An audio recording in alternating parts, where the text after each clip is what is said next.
Hello दोस्तों, स्वागत है फिर से आपका NB e learning YouTube channel पर।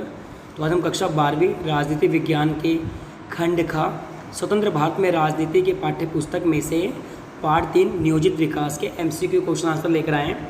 40 से भी अधिक इस वीडियो में क्वेश्चन आंसर मिलेंगे आपको, जो कि परीक्षा में काफ़ी आपकी सहायता करेंगे। तो वीडियो को शुरू करते हैं। पहला प्रश्न, वह विचारधारा जो समाज में गरीब व पिछड़े सामाजिक समूहों का समर्थन करती है एवं इन वर्गों को फ़ायदा पहुंचाने वाली नीतियों का समर्थन करते हैं, क्या कहलाते हैं। यानी सोच होती है ना, विचारधारा आपने पढ़ रखा हुआ, पूंजीवादी, ये समाजवादी, ये सब। तो एक ऐसी विचारधारा जो समाज में गरीब व पिछड़े सामाजिक समूह का समर्थन करती है और इन वर्गों को फ़ायदा पहुँचाने की नीतियों का समर्थन करती है, क्या कहलाते हैं, वामपंथी। तो इसका उत्तर है बेटा वामपंथी कहलाते हैं। ठीक है। और दक्षिणपंथी क्या होते हैं, जो कह रहे हैं कि आर्थिक विकास करो, राज्य का हस्तक्षेप नहीं होना चाहिए। पहला वाला आर्थिक विकास को बहुत महत्व देता है, जबकि वामपंथी सामाजिक विकास को। अगर परीक्षा में आ जाए कि सामाजिक विकास को कौन सी विचारधारा चाहती है, तो वामपंथी।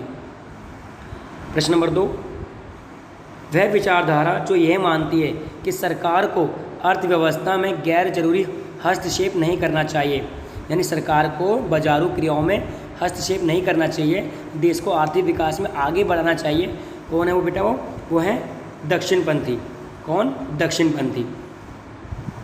प्रश्न नंबर 3, विकास संबंधित मामलों पर निर्णय लेने, विकास संबंधित मामलों पर निर्णय लेने एवं विचार विमर्श करने हेतु सर्वोच्च निकाय, सबसे बड़ी एजेंसी जो विकास से संबंधित जो भी मामले हैं उनमें निर्णय लेना और विचार विमर्श करना, वह राष्ट्रीय विकास परिषद।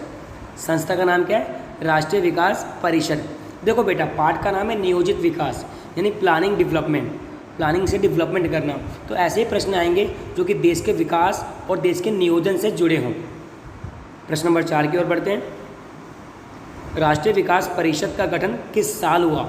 राष्ट्रीय विकास परिषद जो विकास के बारे में चर्चा करती है और निष्कर्ष निकालती है, उसका गठन कब किया गया? 6 अगस्त 1952 को किया गया। तो ये महत्वपूर्ण प्रश्न है कि राष्ट्रीय विकास परिषद का गठन किस वर्ष हुआ? तो 6 अगस्त 1992 को हुआ। अगले क्वेश्चन की ओर बढ़ते हैं। प्रश्न नंबर 5, निम्न में से कौन ना तो संवैधानिक है ना ही वैधानिक है, यानी एक ऐसी संस्था जो देश में योगदान तो देती है, ना तो संवैधानिक है ना वैधानिक, कौन सी है? राष्ट्रीय विकास परिषद। अब कई बच्चे सोच रहे होंगे सर ने योजना आयोग का नाम नहीं लिया। योजना आयोग भी एक है, पर योजना पंचवर्षीय योजना बनाती है आने वाले 5 सालों के लिए, जबकि राष्ट्रीय विकास परिषद का है कि पूरे देश में जो विकास की रूपरेखा बनाई जाती है, यानी देश में कितना विकास करना चाहिए, क्या क्या और हमें टेक्निक अपनानी चाहिए, तो वो राष्ट्रीय विकास परिषद में आता है। योजना आयोग के प्रश्न भी आएंगे बच्चों, तो कन्फ्यूज मत होना आप। प्रश्न नंबर 6 बहुत ही महत्वपूर्ण प्रश्न है, आने की पूरी उम्मीद है कि नीति आयोग NITI जो कि नरेंद्र मोदी ने इनको शुरू किया था, तो नीति आयोग का पूरा नाम क्या है? National institute for transforming India. NITI Aayog का पूरा नाम है national institute for transforming India. पहले इसका नाम योजना आयोग था, यानी योजना आयोग को बदल के नीति आयोग बना दिया गया।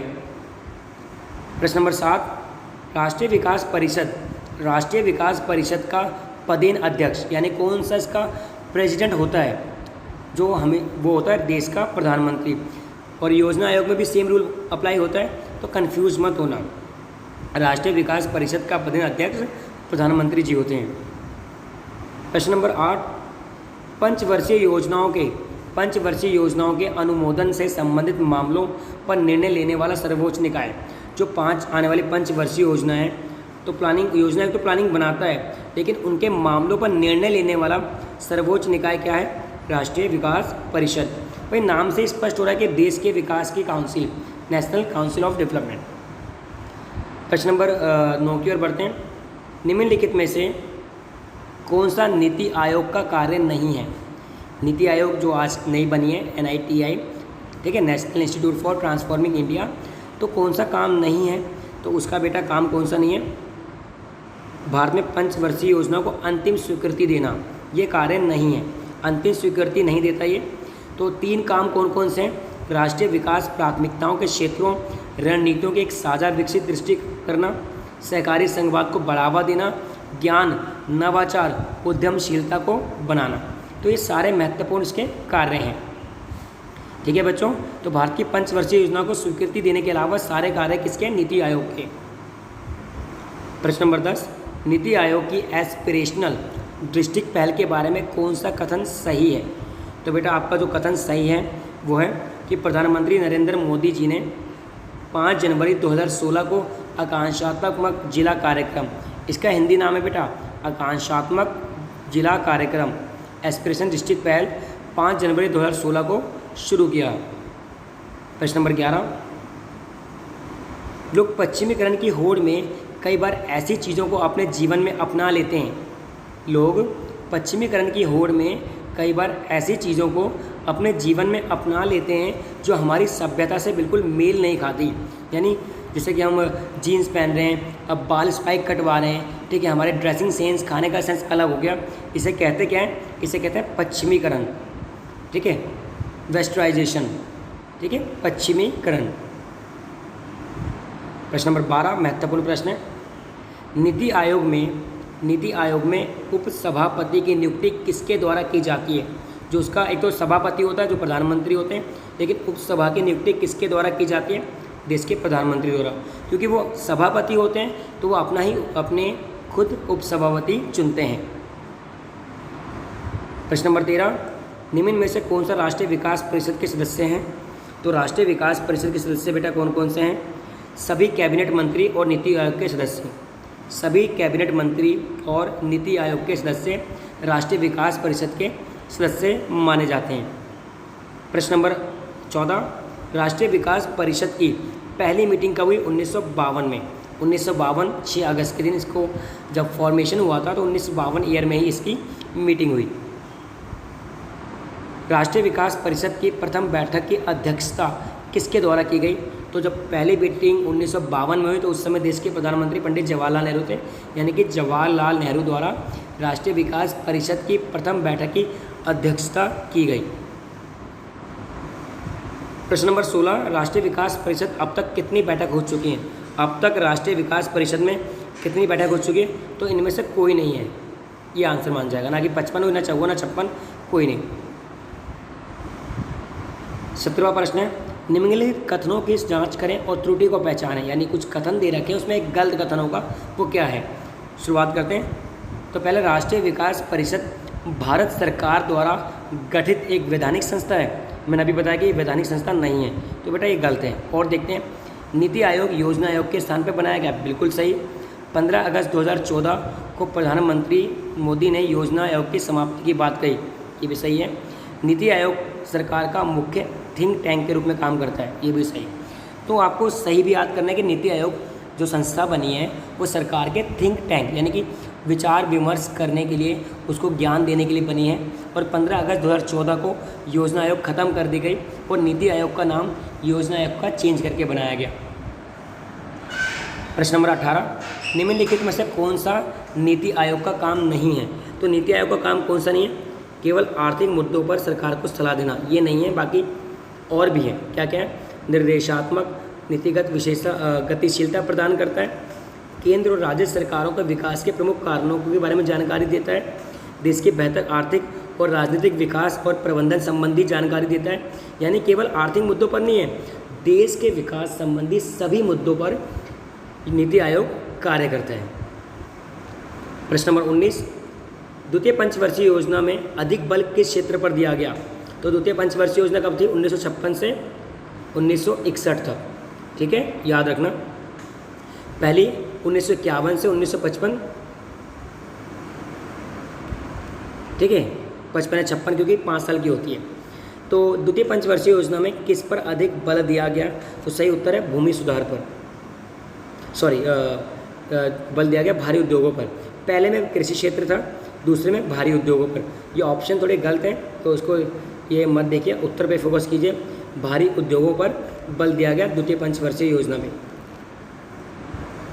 प्रश्न नंबर 20, निम्न में से कौन सा नीति आयोग का उद्देश्य है?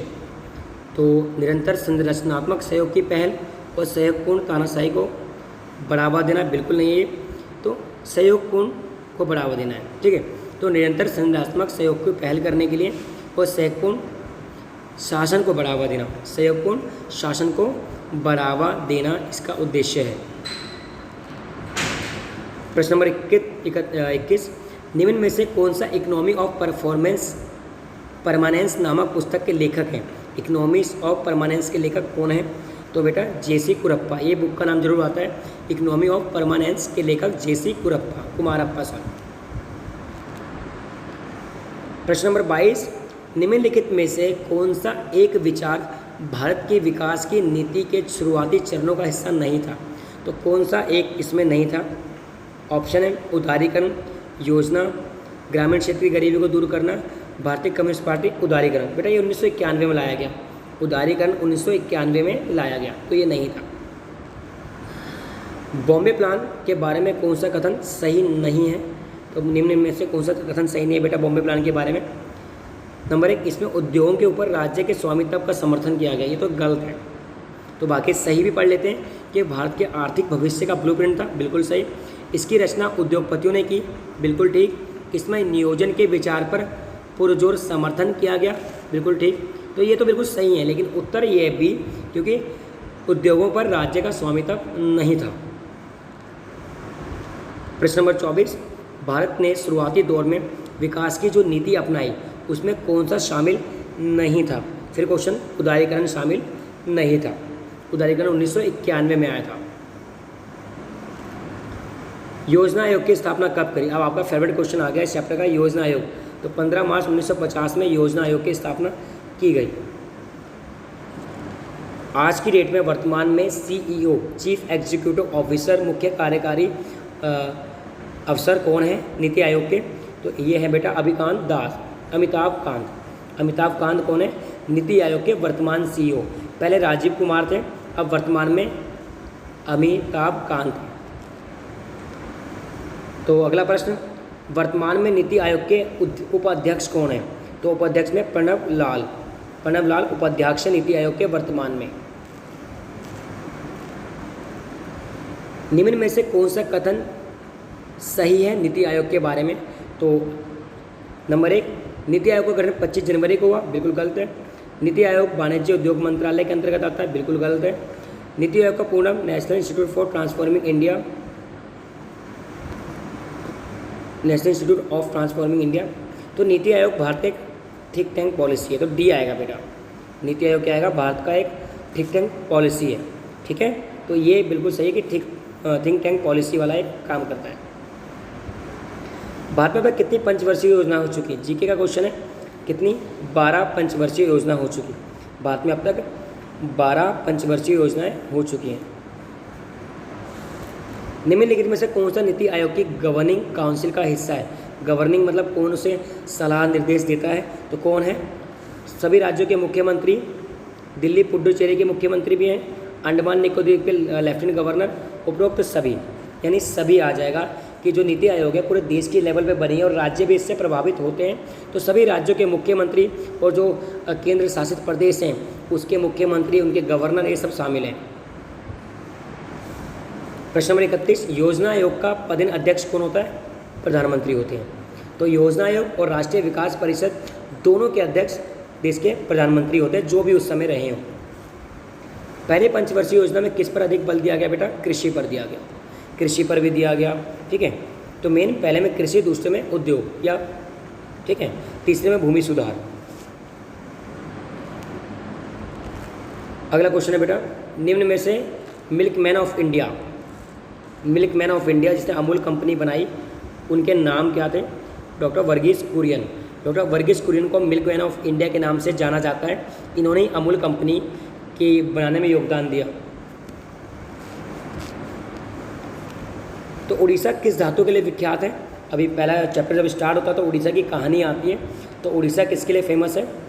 लौह अयस्क के लिए फेमस है उड़ीसा। प्रश्न नंबर 35, विकास का